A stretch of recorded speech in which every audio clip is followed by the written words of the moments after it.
Hello, everybody, and welcome to Remericast. I'm Kevin Quinlan, coming to you from Remerica hometown here in downtown Plymouth, and very happy today to have a gentleman joining us, Dan Dipple, who works with the New Hope Center for Grief Support. Dan, welcome, and thanks for coming. Thanks, Kevin. I appreciate you having us on. It was great to hear, local businesses supporting local organizations. And that's what I think is a wonderful thing about this podcast. And just we all can help each other, try to do the best for our communities, right? Like we're all here to help and support each other. And that's why I'm happy and thankful that you welcome me in this morning. You're totally welcome. And that's exactly right. That's the idea of this, that we can just, talk about and support other great organizations, businesses in this area, and such as yours. And so I'm glad we could do it. Yeah. It's nice. I met you, just a couple weeks ago. We were at a Northville Chamber event, and I bumped into Dan, and it was great. We got to talking. You explained what you did with the New Hope Center for Grief Support, and I was like, this is something I'd like to know more about, and I think people would like to know more about. Yeah, I think that's the hard part with nonprofits like ours. It's getting the word out, and if people don't know we're there, we can't provide support to people that don't know we exist. And we're trying to get better and better over the years, but it's just finding ways to let people know we're there to provide help for them in a tough time in their life. Well, hopefully this will help with that. For one thing, we'll blast this out and people can find out, because when people are in these situations in times of grief, it's very hard for them, and to have to try to figure out where to go, and things that could help can be very obviously challenging and difficult. So this is what we need to do, is get the word out. Absolutely. I mean, grief is one of the things no one ever thinks about, right, until it happens, right? The loss of a loved one can absolutely turn your life upside down, and there's no set playbook for grief. I mean, grief can be, it can be all over the map, right? How you feel, the loss of even focus, the pain, it can cause physical pain, just not to think straight, brain fog, people that lose their spouse of many, many years. Like, now what do I do? Now I've got to run a household by myself, or do we still have kids at home? Now I got to manage the kids on my own. And you lose so much when you lose a partner, you lose a loved one, and it can really turn your world upside down. And that's why we just try to offer a safe space that they can come and connect with others with the same loss that are going through it now. And everything we do is peer-to-peer. So even the facilitators that come back and lead groups or lead workshops have gone through this. So you're literally sitting there with people who have felt your pain and everything you're going through, and just are giving you a space to come connect with others, share your story. Don't feel like an outcast, or like, right. Sometimes you might talk to friends, but if they haven't experienced a loss, it may be they may not know what you're going through, and they want to support, but it's not the same type of support. So we just try to give them that safe space to come and talk and share and connect with others going through a similar thing. That was the thing that struck me when we were talking about this, is that you guys do use that kind of an approach where you're not necessarily sitting down with a counselor or a therapist or somebody like that, which obviously is a good thing in its own right and has its own merits for sure. This is slightly different in that it's peer to peer. So it's somebody who has gone through this themselves. And yep. I mean, therapy is great. Counseling is great. We're not taking anything away from that. And there are people that's a great avenue for them. We're just offering a different avenue as well. I mean, we want it to just be a comfortable, relaxed, like no one has to feel like we're going to ask 20 questions or try to put them on the spot. And no one even is forced to talk. We just want people to come in and be in a safe space that if they want to talk and share, and we want them to remember their loved one too. We're not trying to take anything away from that. We just want to give them that environment, because sometimes grief can just be so isolating. People don't even know what to do. Sometimes people don't even want to leave their house. And if you feel that isolated, we just want to give you that space where you can just come in and sit with others who have been through the same thing, and you can just be there together. And if you want to talk, great. And if you don't, just be there. Yeah. So, and is it typically a one-on-one type setting, or are there groups that get together, or do you do a little bit of both of that, Dan? So we have several different things we offer. Initially, we do offer a one-on-one. So if someone wants to come in, We'll set up a time with the facilitator. There's a similar loss. And that's one thing too. We try to go with similar loss and similar age range. So there's not that dramatic swing either because we want it to be the same, right? Like Yeah. not apples and oranges. Like let's have, everything kind of match. Yeah. So for one-on-one, we'd find a facilitator, which is someone who went through the program before, came back and wanted to help. So now they would sit down with them if a similar loss around the similar age and just talk and just let them talk for an hour or up to an hour or more, whatever they need, Gotcha. just to give that safe space. So that's always our starting point. We offer that. And we offer we call them ongoing support groups, which we offer in several different cities: Plymouth, Livonia, Canton, Farmington Hills, Howell, to name a few. Wow. I think we have 15 different ongoing support groups right now that meet usually every other week, so twice a month, different dates and times. It's all on our website. Same thing, we try to match a type of loss. So some are widows groups, spouse, we have children loss, or we even now have loss due to suicide or due to a substance use. So we're trying to match as much as we can. That's great. So that's a spot where they just come for that hour and it's a meeting. So basically they can come in, sit and talk if they want. If they don't, they can just be with other people, listen, and just have that place to go. But one of the big things we do is our 8-week workshop, which actually just started last Monday. We run that over at Ward Church up at 6th and Haggerty in Northville. Ah, So that's a program for 8 weeks. So every Monday night they'll come in. They initially start out with, we do a speaker each week that talks about their loss and a different portion of grief. And then after that, they break out into the small groups. Again, that'd be into a group where same type of loss, around the same age, where they can just sit and talk and just sit and be and listen to others, talk with others, share their experience, talk about their loved one. We want them to honor their loved one. right. And so that gives them 8 weeks together. And what I've found since I've started with the organization is the greatest thing is you talk to people that have gone through it. And when I say our facilitators, these are all people that have gone through the program and come back and said, I want to help. I want to help the next person. Gotcha. So these people come back, give their time, and volunteer to come back and help others because they say it was such a rewarding experience for them. It got them through such a terrible time, and it connected them with so many other people that they didn't feel lost and alone anymore. Right. Now they come back, and now they want to kind of pay it forward. And That's- these are amazing people that come back because these programs are run by our facilitators. Yeah. Like we just kind of in the office, we help organize and set up, but these are all our facilitators that go out and do the hard work. That's pretty awesome. Yeah. And it's amazing, like you said, how many people out there want to help, Oh yeah. right? They've Mhm. either experienced this themselves and they know what it was like and they want to make other people feel just a little more comfortable somehow. Absolutely. I mean, when you talk to the facilitators and you see them coming back year after year, time after time, some have been doing this for 10, 15 years of coming back and helping. And they still want to help. It's not like, oh, I did it once, I'm Right. good. Like Right. they're still coming back because they know what it did for them. And it's not just facilitators, it's volunteers that come help with registration tables or just be greeters at these events or just help in any way they can. We have a great group of people that just come and help and support. And even when we do a kids camp in the summer, that's a lot of hands on deck for a 2-day kids camp. So that, that's a time where we have a lot of kids come. I think we had over 200 last year kids for a 2-day camp. So it's a lot of help, a lot of volunteers, but all these people come, want to help make these things happen. And it's a great group to be in. Wow. I should mention the main office is in downtown Northville, correct? Yep. We are in downtown Northville in the Northville Square building. I think it's kind of mixed in with a lot of things. If you know where Sports Den is, we're right across from Sports Den. Right. In that building. Is that like little like mini mallish area? Yeah, I do call the mini mall. I mean, I know. Yeah. But we're right in downtown Northville. there, and we're there Monday, Friday during the week to take calls and handle everything. But all our programs happened off-site too. We have some that happen on-site, but off-site we're in different. Like I said, we're in several different cities right now, which those happen at like different churches or different locations. Okay. The Summit at Canton has one, so we try to get into whatever facilities will let us come in. Yeah. And those are run by facilitators who give their time to come in and lead group. But yeah, our office is in downtown Norfolk.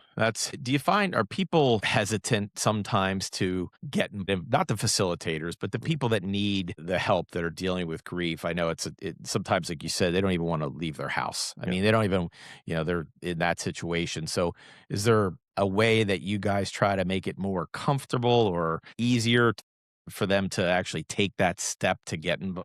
We're trying as many things to clear as many roadblocks as we can for people. And we get it. It's tough. I mean, I've been told that people have shared that they've even pulled into the parking lot sometimes and couldn't get out of their car. Right. And again, it's tough. Everyone's going through different things. And so we do the best we can to try to clear as many Yeah. roadblocks as possible. And we try to communicate and just talk with people and just reassure them it's just a safe space. It's just, you don't have to talk if you don't want to. Just come be around other people and just be there. There's no pressure. There's no anything. There's no requirements, no commitment. And that's the great part about being a nonprofit is all this is offered at free, no cost to anybody. So there's none of that. Don't even worry about that. Like we just want you to come be with other people and talk about it. Just get off your chest sometimes. You need that. You do, and I think if people have not done that before, they'll find it incredibly, helpful and Yeah. rewarding. I don't know if that's the right word, but to just get that off their chest, and if they could take that first step, it could make a positive difference for them. That's what we're hoping for, and Yeah, we just want to provide the space and hope it works for people. From what I hear and everyone I've talked to, they say it has been so dramatically beneficial for their life after coming through the programs. it's awesome. So how did you get involved? Dan, I know you said you were I believe a fireman, correct? Before this. So how did this come about for you? Yeah, my first career, I was a fireman for 27 years. Locally, I was over at Norfolk Township. They were great. They hired me at 19 right out of the fire academy. So I was very lucky, very Wow. fortunate to have that job for a long time. But just some things happen in life. A couple things kind of came together, and one of them was the loss of my best friend, who was another fireman at a different Mm, department. And I just said, you know what, it's time for me to step away. So I did. So I retired, stepped okay. away. But I knew of New Hope. We had worked with them in our department. We'd started a charity fund, and we had also donated to New Hope, their kids camp back, a long time Ah, ago, and some of the other things they did. So I was aware of New Hope, and we had worked with them. We actually used to take the fire truck out to kids camp because the kids cool. seem to like the fire trucks. They all kids love fire trucks. So I was already familiar with New Hope. So now, at this point, when I had seen they put out for an open position, I said, let me just throw my resume in and, if I can get an interview, great. And we'll just see where it goes. So I think it was November. I threw my application in. We set up a meeting, went in, had an interview, and got offered the job. So I started beginning of this year. I think January 5th was my first day in the office. So a little different being in the office than being on the fire truck. But no, I love it. I mean, getting in there and actually seeing how much they really do. Like I knew of them and I knew what they did, but actually to see how much support and how many programs they offer and how many people that come through is amazing to see the numbers and amazing to see the kind of behind the scenes and now getting to know all the volunteers and the facilitators. Like I'm very happy this is where I landed. Like I feel like I'm in the right The place. right spot. Yeah. It's just kind of amazing how life kind of works at or leads that Yeah. way sometimes, and you just have to kind of follow it, Yeah. right? And good for you. I Yeah. mean, not only having been a fireman and serving people in Yeah. that way, and now you're doing it through the New Hope. That's awesome. So Yeah. yeah, thanks for what you're doing. I've Uh, got the easy job. I'm just here to do what I can, but it really takes a lot of people to make this all come together. The people that come back and volunteer and facilitate are the ones doing the hard job. right. I'm just trying to give them tools that can help them do their job. I get the easy part, and they're going out there and doing the hard works. I'm just happy I found that I can be here and help. That's that. And so, what's the best way, Dan, for people to get involved? So here we are talking about it. Obviously, if someone is experiencing this grief or going through something right now in their life, what's the easiest way for them to reach out to you guys? Would you say just through the internet, through phone? We Um, basically I mean, whatever's easiest for them. Obviously, our website is always a great place to start. That's newhopecenter.net. Everything's listed on there. okay. Programs and obviously all our contact information. They can call into the office. We're there. The office phone is on between 10 a.m. to 4 p.m. Monday through Thursday and 10 a.m. to 1 p.m. on Fridays. That number is 248-15. And we have volunteers who come in and work the front desk, answer the phones. Uh huh. For all those times, we have volunteers that answer the phone. If not, one of us will grab it. But they can call in, we'll talk to them, and we can try to figure out what's the best first steps for them. Also on the website, there's first time form. So if they just want to fill out the Okay. information, and we'll reach out to them and connect and kind of see where we can help, kind of get best suited like we talked about. We really try to push right type of loss, right type of age range. So we can recommend certain groups or Okay. workshops, seminars, things like that. But yeah, the Right. website or calling in is probably the best place to start and just get some type of connection to us. Right. Right. Yeah, I was on the website, and it has great information, and it's easy to understand. So if you're out there and you just want to know a little bit more and about what we just talked about, Yeah. it's a good resource for it, for sure. And so you just started, as you said, an 8-week workshop, right? And so you'll have more of those coming, I Yes. assume. We do Okay. 2 8-week workshops a year. We do Okay. one in the spring and one in the fall. So we will have another one coming around in the fall. Okay. Unfortunately, this one just started. And after Right. week 1, we don't really let anyone jump in after week 1 because we want the groups to kind of bond. Sure. And if someone jumps in on like week 4, and then it kind of brings the group back to week 1, like we want it Understood. to. So unfortunately, this one is closed for now. We do 3 small seminars throughout. In the meantime, there might be a 1-day seminar as a starter instead. We had our one in January. We have another one coming up in the summer, and then we do one closer to the holidays because we know holidays is a tough time for people. Yeah. So we have one that kind of right before the holidays. So if, hey, let's talk about it. Like holidays might be rough, what to kind of expect. Maybe have a small plan of how to know, like, don't be afraid of the holiday, but just know that grief might sneak up on you and what's best for you on those days. So we always have one right before the holidays too. So that'll come up. And then we have kids camp coming up in the summer, which is a great 2-day program for kids to come out and just be around other kids and just do some fun activities. Like it's just really a good time for everyone to just come out and just be around other kids. Because we don't want to forget the kids either. Even, Yeah. yep. I mean, even teens, we do teen programs. So like during workshop, we have a teen group at the same time. So if the parents need to bring their teenagers, Mhm. not leave them at home, Yeah. they can jump in the teen group. So a bunch of teenagers can hang out and kids can hang out together while their parents are in the workshop. So we don't want to leave anyone behind, right? So we do all ages. So we do kids and teens as well. A great idea. So these were all kids of families or kids that have Yes. gone through Yeah. some loss Yes. event as well Yes. in their lives. Well, I think it's fantastic, Dan, what you Okay. guys are doing. I hope that people that need this type of support will take the time, reach out to the New Hope Center for grief support, as I mentioned, located physically in downtown Northville, but serving the surrounding community, doing some great stuff for things that are much needed in our world. Yeah. And so, anything else before we wrap up here that you'd like to just mention to people? I mean, it's really just reach out. And I know sometimes it's tough going Yeah. through grief, and we really just don't want anyone to feel alone or isolated because that's probably the worst feeling.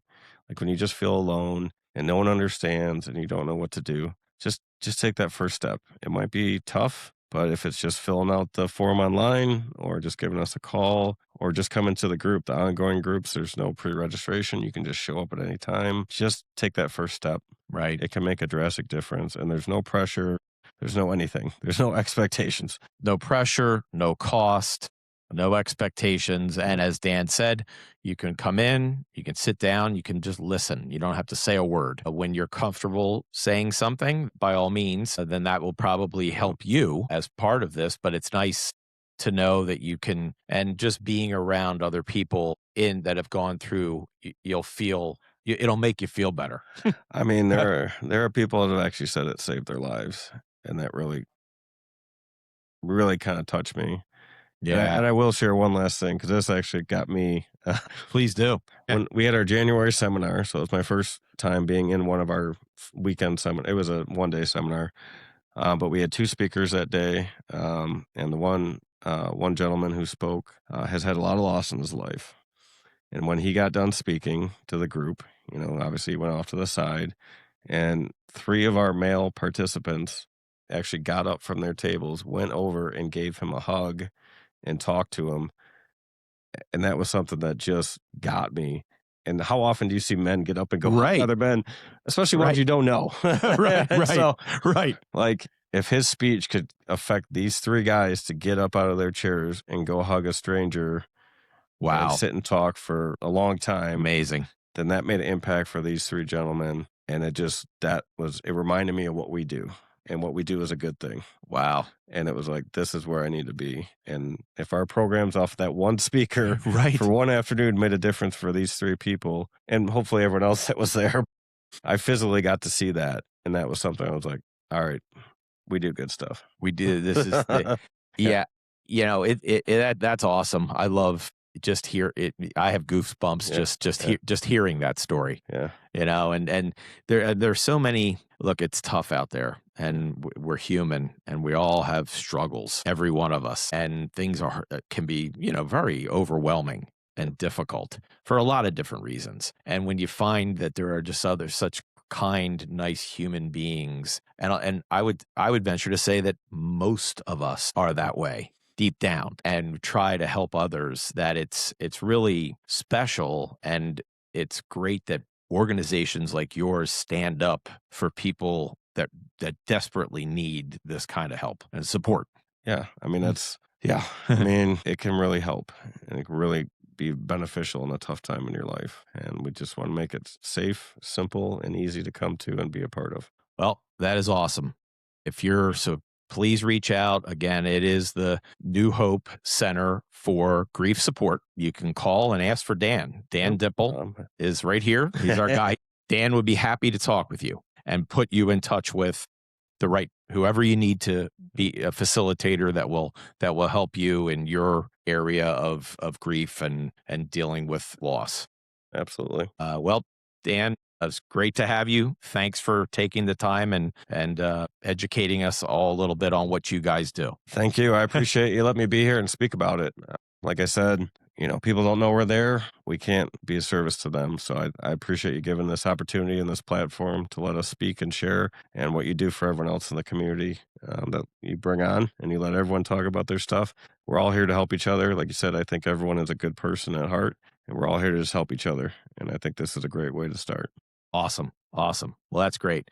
Well, thanks again, Dan. And thank you for listening. And we will see you next time on Romericast.